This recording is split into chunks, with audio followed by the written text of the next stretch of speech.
시편, 구약성경 시편 47편 1절부터 9절까지 우리 같이 한 목소리로 읽겠습니다. 너희 만민들아 손바닥을 치고 즐거운 소리로 하나님께 외칠지어다. 지존하신 여호와는 두려우시고 온 땅에 큰 왕이 되심이로다. 여호와께서 만민을 우리에게 나라들을 우리 발 아래 복종하게 하시며 우리를 위하여 기업을 택하시나니 곧 사랑하신 야곱의 영화로다. 셀라.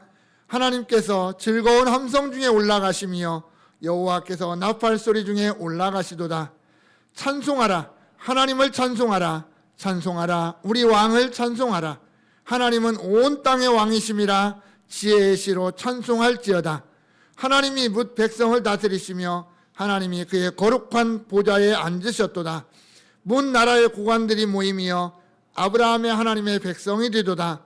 세상의 모든 방패는 하나님의 것이며 그는 높임을 받으시리로다. 아멘. 아멘. 2025년도에 마지막 주일을 맞이했습니다. 지난 한 해 동안 우리 하나님과 함께 걸어오신 모든 성도 여러분들에게 축하를 드립니다. 지난 한 해 우리에게는 참 많은 일들이 있었을 것입니다. 개인적으로, 가정적으로, 또 뭐 내 주변에서, 국가적으로 참 많은 일들이 있었습니다. 그러나 우리가 고백하는 것 단 하나는 그 모든 것이 하나님의 손 안에서 이루어졌다라고 하는 것입니다. 그래서 때로는 우리는 감사하고 때로는 기뻐할 때도 있었습니다. 어떤 때는 힘들었고 고통스러운 시간들도 있었을 것입니다. 어떤 일은 우리가 평생 간직하고 싶을 만큼 그러한 일들도 있었는가 하면 어떤 일은 그냥 빨리 잊어버리고 싶은, 다시는 기억하고 싶지도 않은 그런 일들도 우리 안에 있었을 것입니다. 자, 하지만 지금 이 시간 그 모든 걸 돌아보면 우리는 하나의 결론을 맺을 수 있습니다. 지나간 거다라는 거죠.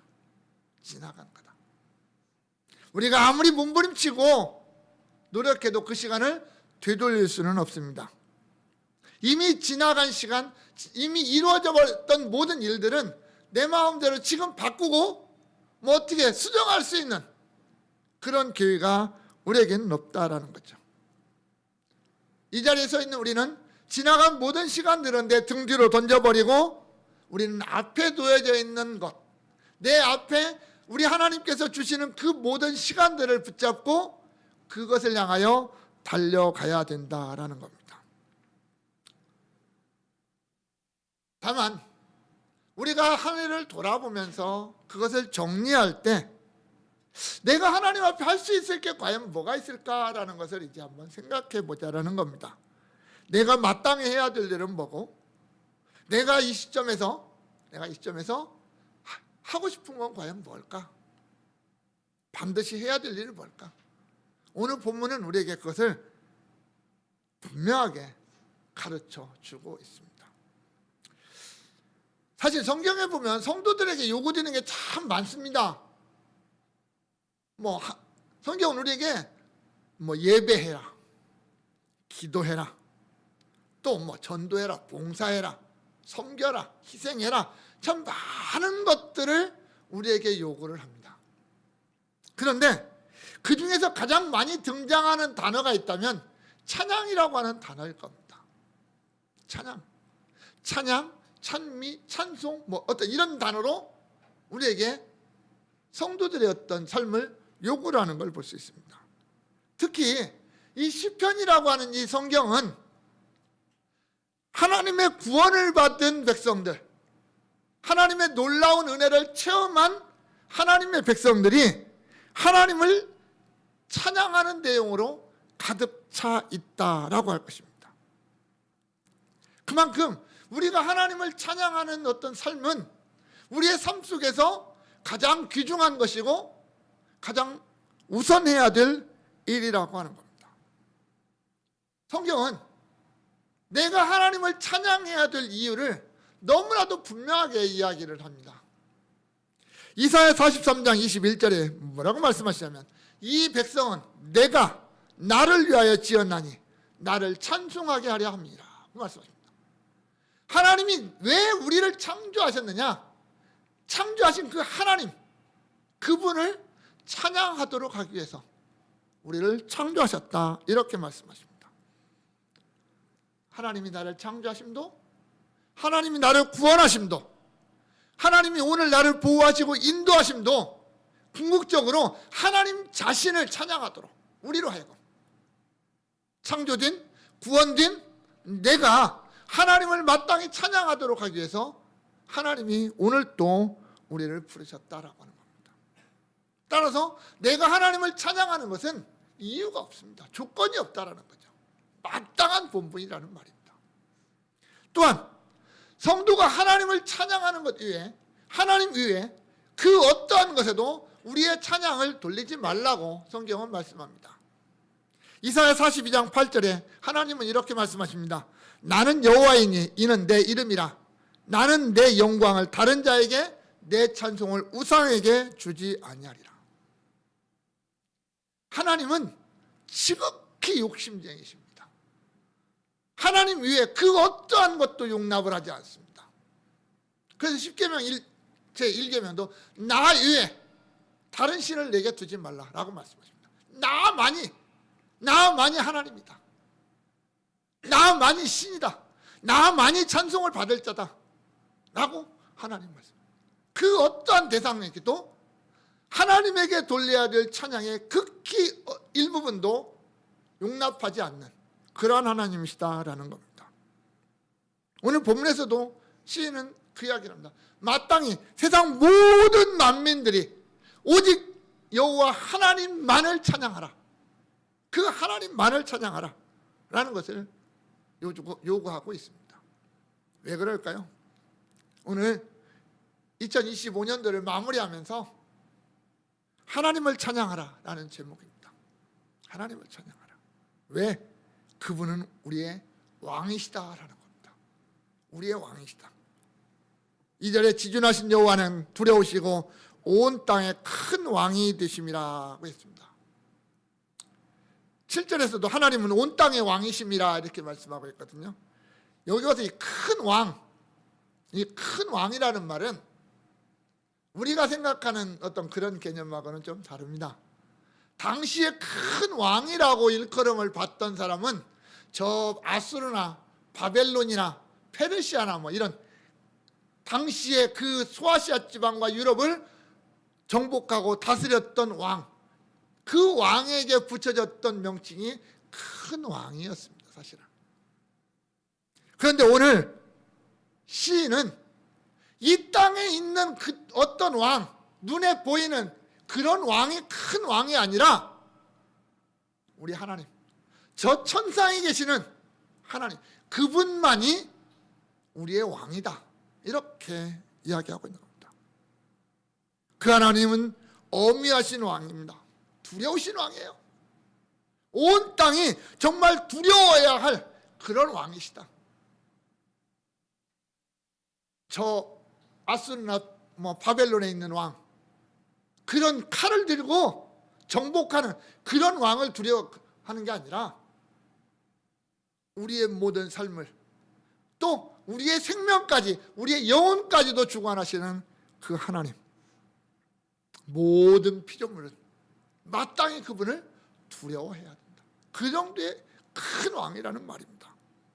만민들에게 그 두려움으로 경배를 받을 수 있는, 경배 받으셔야만 되는 그런 하나님이라는 말입니다. 또한 3절과 4절에 보면 그분은 언약에 아주 신실하신 하나님이다 라고 말씀합니다. 그들의 조상 아브라함에게 가나안 땅을 약속하셨던 하나님, 그 땅을 끝내 이스라엘 백성들로 하여금 차지하게 하셨던 하나님. 하나님은요, 당시의 왕은 칼로 땅을 정복했지만 우리 하나님은 온 세계를 창조하심으로 그 모든 땅의 왕이 되신 하나님이십니다. 그 중에, 그 창조된 중에 가나안 땅을 자기 택한 백성 이스라엘에게 기업으로 주시고 그들을 함께 하셨던 하나님, 하나님 이스라엘 백성들에게 가나안 땅을 주시면서 반복해서 하시는 말씀은 나는 너희의 하나님이요 너희는 내 백성이 되리라.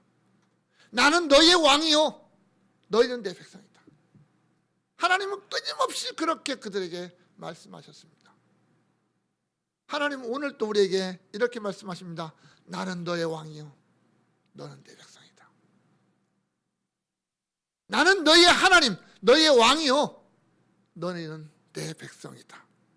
내가 너희를 지었고 내가 너희를 구원했고 내가 너희를 이 땅에서 살게 하고 내가 너희를 지키고 보호하고 먹이고 입히는 내가 너의 왕이요 내가 너의 하나님이다 라고 오늘 또 우리 하나님은 그렇게 말씀하십니다. 그것을 내가 너에게 약속했던 대로 그 약속을 내가 이루어가는 하나님이다 라고 말씀하십니다. 그 하나님은 그 택한 백성들을 통해서 열방을 정복해 가시는 하나님이십니다. 3절에 그러죠. 하나님은 저들과 함께 하심으로 늘 승리하게 하시고 그 승리의 영광을 누리게 하시는 하나님이십니다. 아무리 대적이 강하다 할지라도 하나님은 그들을 정복하십니다. 바벨론이, 아수르가, 페르시아가, 로마가 그렇게 강했지만 궁극적으로는 그 모두가 하나님 앞에 무릎을 꿇고 굴복당하지 않았습니까? 이 땅의 권력은 하나님의 왕권 앞에서 힘을 쓰지 못한다 이거죠. 그들 모두가 다 그 왕 중의 왕이요 큰 왕이신 하나님 앞에 무릎을 꿇을 수밖에 없더라는 겁니다. 그 왕, 그 큰 왕이신 하나님을 모든 만민들은 찬양하라라고 말합니다. 1절에 너희 만민들아 손바닥을 치고 즐거운 소리로 하나님께 외칠지어다 라고 말합니다. 하나님의 그 위대하심을, 하나님의 그 위대한 은총을 소리 지르며 찬양하라는 말입니다. 하나님을 찬양함에 있어서 어떤 형식이나 어떤 절차나 어떤 내용이나 이런 게 중요하지 않다는 거죠. 우리가 하나님을 찬양한다라고 하는 그 자체가 중요한 겁니다. 습관적으로나 아무 생각 없이 하는 것이 아니라 정말 우리의 마음을 다해서 내 온 몸을 다해서 내가 할 수 있는 걸 다 동원해서 마땅히 하나님 앞에 찬양해야 된다는 거죠. 왜냐하면 우리 하나님이 그토록 위대하시니까. 내가 가만히 앉아 있을 수 없고 내가 그 하나님을 바라보고 내가 그 하나님을 생각할 때마다 그냥 가만히 앉아 있을 수가 없어서 기쁨으로 손뼉을 치면서 그 하나님을 향하여 찬양해야 된다는 거죠. 우리 하나님은 마땅히 그렇게 우리의 영혼 깊은 곳에서부터 솟아나오는 찬양을 충분히 받으실 수 있는, 받으시기에 합당하신 그런 하나님이시다라고 하는 겁니다. 성도 여러분, 하나님은 오늘 또 우리에게 이렇게 말씀하십니다. 나는 너희의 하나님이요 너희는 내 백성이다. 하나님, 우리의 영원한 하나님, 우리의 영원한 왕이십니다. 그분은 왕으로서 우리를 지키시고 인도하시고 양육하십니다. 그것이 왕의 마땅한 일이기 때문입니다. 그 하나님이 왕의 역할을 감당하셨기 때문에 오늘 또 우리가 지난 한 해를 은혜 가운데서 살아왔다라고 고백하는 겁니다. 하나님의 은혜로 왕의 어떤 은총을 따라서 여기까지 왔다면 우리는 마땅히 그 왕 앞에 감사해야 되고 찬양해야 되지 않겠습니까? 그것이 백성된 우리의 본분 아니겠습니까? 두 번째로 그분은 우리의 구원자이십니다. 본문 5절에 하나님께서 즐거운 함성 중에 올라가시며 여호와께서 나팔 소리 중에 올라가시도다라고 했습니다. 이것은 이런 겁니다. 하나님이 전쟁을 위해서 이 땅에 오셨다가 전쟁에 승리하고 승리의 나팔 소리를 울리면서 하늘로 올라가시는 장면을 그렇게 노래하고 있습니다. 하나님이 이 땅의 모든 민족, 모든 족속들을 다 창조하셨습니다. 다 창조하셨습니다. 이 땅에 많은 백성들이 있는데 그 가운데서 하나님이 한 백성, 한 사람을 선택하셨고 그의 후손을 선택하셨습니다. 그리고 그들을 향해서 내 백성이라고 말씀하십니다. 내 백성이라고 말씀합니다. 그것은 하나님이 영원 전부터 계획하셨고 준비하셨던 그 일이거든요. 그래서 때가 되면 그렇게 하셨습니다. 그리고 하나님은 그들을 구원하셨습니다. 구원하시기 위해서 친히 하늘에서 이 땅으로 내려오셨습니다. 오셔서 말씀하시고, 물론 여기에 구원의 역사는 출애굽의 역사를 가장 먼저 떠올릴 수 있을 겁니다. 하나님이 시내산에 내려오셔서 모세에게 말씀하시고 내가 너와 함께 가서 내 백성을 인도해내겠다 라고 하시면서 구원하십니다. 그리고 그들과 함께 하나님의 구원의 역사를 진행해 가시는 걸 보게 됩니다. 그리고 궁극적으로는 하늘의 보좌를 비워두고 친히 세상에 오셔서 이 땅에서 구속의 역사를 행하시고 십자가에서 죽으신 어떤 예수 그리스도의 역사를 우리가 떠올릴 수 있을 겁니다. 하나님은 그런 구원의 왕이시다라는 거죠. 오늘도 하나님의 보좌 우편에 앉으셔서 우리의 구원의 완성을 위해서, 우리의 구원의 완성을 위해서 중보하시는 주님의 역사를 우리가 보게 됩니다. 성경의 역사, 구약의 역사, 신약의 역사, 모든 게 다 하나님의 역사입니다. 하나님의 역사를 떠난 것은 없다라는 거죠. 근데 9절에 보면 문 나라의 고관들이 모이며 아브라함의 하나님의 백성이 되도다. 세상의 모든 방패는 하나님의 것이며 그는 높임을 받으시리로다 라고 했습니다. 하나님이 아브라함을 택하시고 그의 백성들을 구원하셨던 역사를 이야기를 합니다. 그러나 그것은 거기서 끝나는 게 아니라 결국은 세상의 뭇 나라의 고관들이 한 곳에 모이는, 세상의 모든 방패들이 하나님 앞에 모이는 신약의 역사를 우리에게 또한 보여주기도 합니다. 결국 구약의 아브라함을 택하셨던 하나님의 역사는 신약의 아브라함의 믿음의 자손들을 택하시는 역사로 완성이 되어진다라고 하는 거겠죠. 구약에는 육적 이스라엘을 통해서 하나님의 역사를 진행해 오셨다면 신약은 영적인 아브라함의 백성들을 택하시고 그들을 통해서 하나님의 역사를 진행해 나가시는 것을 보게 됩니다. 이처럼 하나님의 역사는 궁극적으로 하나님의 구원의 역사였고 그 하나님의 구원의 역사는 하나님 자신의 역사였던 것을 보게 됩니다. 그게 가장 이제 구체적으로 등장하는 것이 예수 그리스도의 역사였겠죠. 예수 그리스도. 택한 자기 백성들이지 할지라도 그들의 어떤 영원한 죄의 문제 때문에 구약에서는 제사의 제도를 그들에게 허락하셨고 수없이 많은 짐승들의 피를 가지고 그들의 죄를 용서하셨고 신약에 와서는 예수 그리스도의 피로 말미암아 자기 백성들의 죄를 용서하시는 하나님의 역사, 그게 하나님의 구원의 역사였습니다. 죄의 값은 사망이라고 하는 이 하나님의 법은 에덴 동산에서 네가 그것을 먹는 날에 정령 죽으리라고 하셨던 그 말씀으로부터 시작해서 오늘까지, 아니 주님 오시는 그날까지 변하지 않는 하나님의 법입니다. 그 죄의 싹은 사망이라고 하는 그 영원한 형벌에서 벗어날 수 있는 단 하나는, 거기에서 구원받을 수 있는 단 하나의 길은 우리의 죄를 대신 짊어지고 십자가에서 죽은 예수 그리스도를 믿는 것이다라고 하는 거죠. 그거 외에는 없다라는 거죠. 오늘 우리는 그러한 어떤 믿음을 통해서 구원을 얻었고 오늘 우리는 하나님의 백성이 되었습니다. 어떤 분이 이런 이야기를 했습니다. 예수님이 세상에 오셨습니다.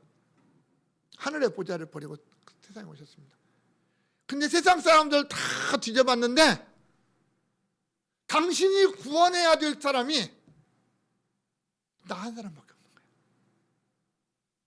70억의 인구가 넘게 살아가고 있는 지구상에 나 한 사람밖에 주님이 구원할 사람이 없다라고 됐다 이거예요.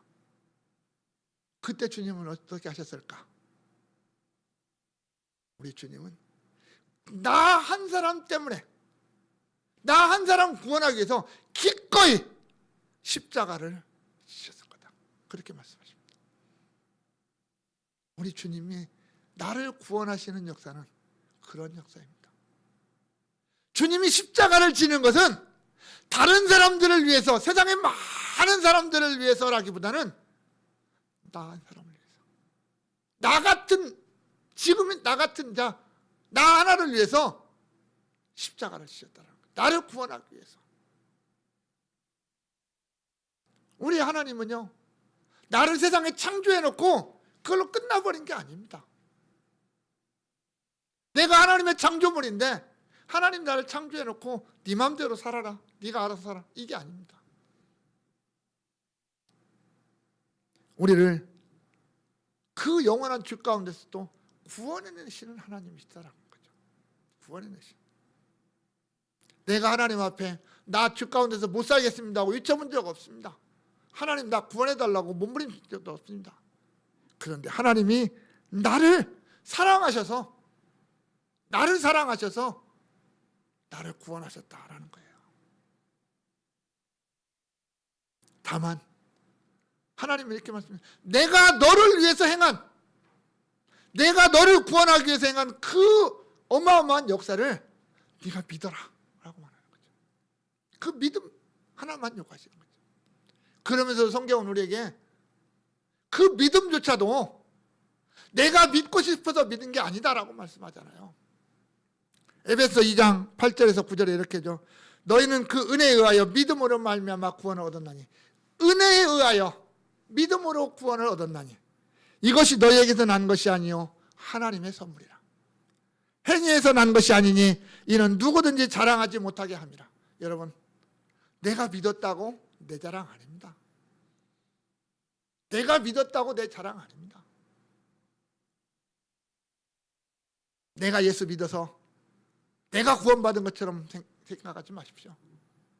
하나님이 내게 은혜 주셔서 내게 믿음 주시고 그 믿음으로 구원을 주셨습니다. 구약 성경에 보면요, 여러분, 노아가 방주를 지었지 않습니까? 믿음으로 방주를 지었잖아요. 그런데 성경은 우리에게 노아의 이야기, 방주를 짓는 이야기 전에 한마디를 딱 우리에게 던져주고 갑니다. 그게 뭐냐면, 그 시대의 사람들이 죄악으로 관영해서 하나님이 심판하려고 딱 했다라고 하는 내용을 적어놓고 마무리에다가 딱 뭐라냐, 그러나 노아는 하나님께 은혜를 입었더라, 이렇게 말씀을 합니다. 그래 놓고 나서 하는 말이 노아는 당대 의인이요 하나님 앞에 완전한 자라, 이렇게 나갑니다. 노아가 의인이고 하나님 앞에서 완전한 자에서 은혜를 입고 방주를 지은 게 아니라 그가 하나님의 은혜를 입었기 때문에 그가 하나님 앞에서 의인처럼 살았고 완전하게 살았고 방주를 지었고 구원을 얻은 겁니다. 우리가 그런 존재는, 내가 하나님의 은혜를 입었기 때문에 내가 예수를 믿을 수 있었고 그 은혜 때문에 우리가 구원을 얻은 거라는 것을 잊지 말아야 됩니다. 내가 한 게 아무것도 없습니다. 모든 게 다 하나님의 은혜요, 하나님의 역사요, 하나님의 결과요, 하나님의 열매라는 거예요. 그런데 우리는 내가 얻은 구원이 너무나도 값싸게 생각하고 있지 않습니까? 지난주에 우리 양목사님 십자가가 하찮아 보이십니까? 하나님의 역사가 하찮아 보이십니까? 했죠? 여러분, 내가 얻은 구원의 값이 그렇게 값싸게 보이십니까? 이 세상 모든 걸 다 주고도 바꿀 수 없는 내 구원이 그렇게 하찮아 보이십니까? 나 같은 존재에게 그렇게 큰 은혜를 주셨는데, 그렇게 큰 사랑을 주셨는데, 우리가 그 하나님을 찬양하고 그 하나님 앞에 내 모든 기쁨을 다 표현하는 것이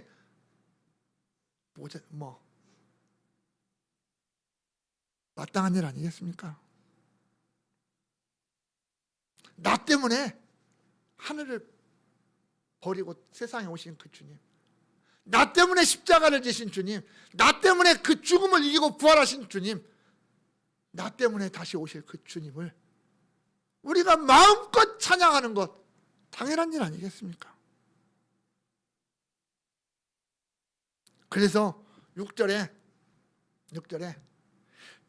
찬송하라, 하나님을 찬송하라, 찬송하라, 우리 왕을 찬송하라, 이렇게 말합니다. 찬송하고 찬송하고 찬송하고 찬송하라는 말입니다. 여기 하나님과 왕은 같은 거예요. 같은 거예요. 단순한 언어를 반복해서 사용하지만 그 안에 우리에게 요구하는 하나님의 깊은 의미를 우리가 생각해야 될 겁니다. 히브리어의 반복은 강조를 의미하거든요. 그런데 똑같은 말로 반복하기보다 약간씩 다른 표현을 통해서 같은 의미를 반복을 해주고 있습니다. 우리가 하나님을 찬양하는 거 마땅합니다. 마땅히 해야 되는 일이다. 그것을 강조하기 위해서 반복하고 있습니다. 내 열정을 다 쏟아서, 내 전부를 다 쏟아서 하나님을 찬양하라는 거예요. 우리가 찬양할 때는 단순히 노래하는 게 아닙니다. 단순히 노래가 아닙니다. 또한 7절에서는 지혜의 시로 찬송하라 라고 말하죠. 찬송할지어다. 내가 할 수 있는 것에 최고의 것을 다 동원하라는 말입니다. 내가 할 수 있는 최고의 것을 동원해서 하나님을 찬양하라. 내가 가진 최고의 지식, 내가 가진 가장 아름다운 언어, 내가 가진 인간이 가진 가장 아름다운 음률, 그걸 다 동원해서 하나님을 찬양하라는 거죠. 내가 가진 모든 재능을 다해서 하나님을 찬양해야 됩니다. 내가 연주할 수 있는 모든 악기를 다 동원하라고 그랬죠. 시편 150편에 보면 나팔소리, 비파, 수금, 소고, 현악, 중소, 큰 소리 나는 재금, 높은 소리 나는 재금, 손뼉치며 찬양하라. 호흡이 있는 자는 찬양해라. 우리의 찬양은 거칠 게 없다라는 말입니다. 막을 게 없습니다. 마땅히 그렇게 해야만 돼요. 시편 150편에 등장하는 그 악기들은 당시 성전에서 사용하던 악기들입니다. 사실은 성전에 그런 악기들을 가지고 레위 족속 사람들이 하나님을 찬양했거든요. 제사 지내는 동안. 결국 내가 하나님을 찬양함에 있어서 제약되는 건 아무것도 없습니다. 우리는 그 모든 것, 이 땅에 있는 모든 것을 다 동원해서 하나님을 찬양하는데 사용할 수 있어야 하는 거죠. 그러나 그런 모든 것보다 우리 눈에 보이는 것, 내 손에 잡히는 것, 이것보다도 더 중요한 게 있다면 내 안에서부터 우러나오는 감사와 기쁨이라고 하는 거죠. 이게 없으면, 내 안에서 하나님을 향한 감사와 기쁨이 없으면 우리가 백날을 찬양해도 의미가 없다라는 거겠죠. 하나님이 세상 만민 중에서 나를 택하셨고 나를 구원하셨고 오늘 나를 이 자리에서 세우셨다라는 이 하나님의 놀라운 은혜를 우리가 생각하면서 내 안에 감사가 없이, 어떤 기쁨이 없이 하나님을 찬양할 수가 있겠습니까? 나 같은 존재가 하나님을 찬양할 수 있다는 것이 얼마나 놀라운 은혜입니까? 내게 주신 그 작은 것 하나 가지고 내가 하나님을 찬양하는 이 위대한 일에 쓰임을 받고 있다는 사실 앞에 우리가 얼마나 감격하겠습니까? 내 마음속에 그런 감사가 있는데 또한 기쁨이 없을 수가 없잖아요. 그 하나님을 찬양할 때마다 내 마음속에 억누를 수 없는 기쁨의 환호성이 터져나오는 것은 당연한 거 아니겠습니까? 성도 여러분, 우리는 찬양하는 시간이 단순히 노래하는 시간으로 끝나서는 안 됩니다. 그냥 한순간의 어떤 절차적인 그런 시간이 되어서도 안 되겠습니다. 우리는 정말 내 마음속에서부터 흘러나오는 그 구원의 기쁨, 그 구원의 기쁨이 넘치는, 그 안에서 감사가 넘치고 기쁨이 넘치는 그런 감격 어린 찬양이 우리에게 있어야 되지 않겠습니까? 세상의 노래들도 그들이 기뻐서 펄쩍펄쩍 뛰면서 노래하는데 우리는 하나님 앞에 더 큰 감사와 기쁨의 모습을 보여드려야 되지 않겠습니까? 온 땅의 진정한 왕이신 하나님, 나의 구원자이신 하나님을 찬양하는데 이러한 기쁨 당연한 거 아니겠습니까? 사랑하는 성도 여러분, 우리는 2025년도를 참 부지런히 달려왔습니다. 나에게 주어진 일, 때로는 힘들고 버거웠을지라도 그 모든 것 은혜 가운데서 달리고 달려서 여기까지 왔습니다. 그 달려온 시간들 속에서 내가 하나님으로부터 받은 은혜를 한번 생각해 보면 우리의 말로, 우리의 글로, 우리의 지혜로 다 표현할 수 있겠습니까? 찬송가 304장의 고백은 하늘을 두루마리 삼고 바다를 먹물로 삼는다 할지라도 내게 주신 그 하나님의 놀라운 은혜를 다 기록할 수 없을 것이다. 그렇게 고백합니다. 그런데 우리가 그 짧은 시간 어떻게 다 하나님의 은혜를 다 찬양할 수 있겠습니까? 그래도 우리는 시간마다 하나님이 내게 주신 은혜를 생각하면서 찬양해야 되지 않겠습니까? 성도의 찬양은 특권이자 의무입니다. 성도만이 찬양할 수 있습니다. 또 성도이기에 반드시 해야 되는 것이 찬양입니다.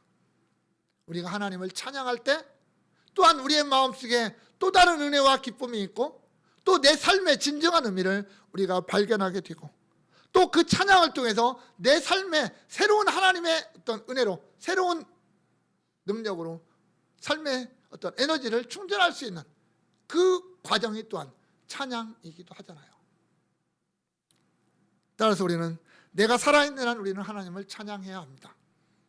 나를 구원하신 하나님, 나를 인도하신 하나님, 나를 인도해서 천국에 들어가게 하시는 하나님, 그 하나님 앞에 우리가 날마다 찬양하는 삶을 살아갑시다. 하나님은 그러한 찬양의 삶 속에 우리에게 또 다른 놀라운 역사로 함께 하실 것입니다. 찬양하라, 하나님을 찬양하라, 찬양하라, 우리 왕을 찬양하라. 2025년을 마무리하는 저와 여러분의 고백이 되고 또한 우리의 다짐이 되고 우리의 삶이 될 수 있기를 주님의 이름으로 축원합니다. 기도하겠습니다. 우리의 영원한 목자장 되신 우리 주 예수 그리스도의 은혜와 우리의 왕 중에 왕이 되신 아버지 하나님의 그 놀라우신 사랑과 성령님의 늘 함께 하시고 인도하시고 승리하게 하시는 역사가 날마다 나에게 베풀어 주신 그 은혜를 기억하면서 마땅히 찬양하며 살아가기를 원하는 여기 모인 주의 백성들 머리 위에 우리 광성교회 위에 이제로부터 영원까지 함께 있을지어다. 아멘.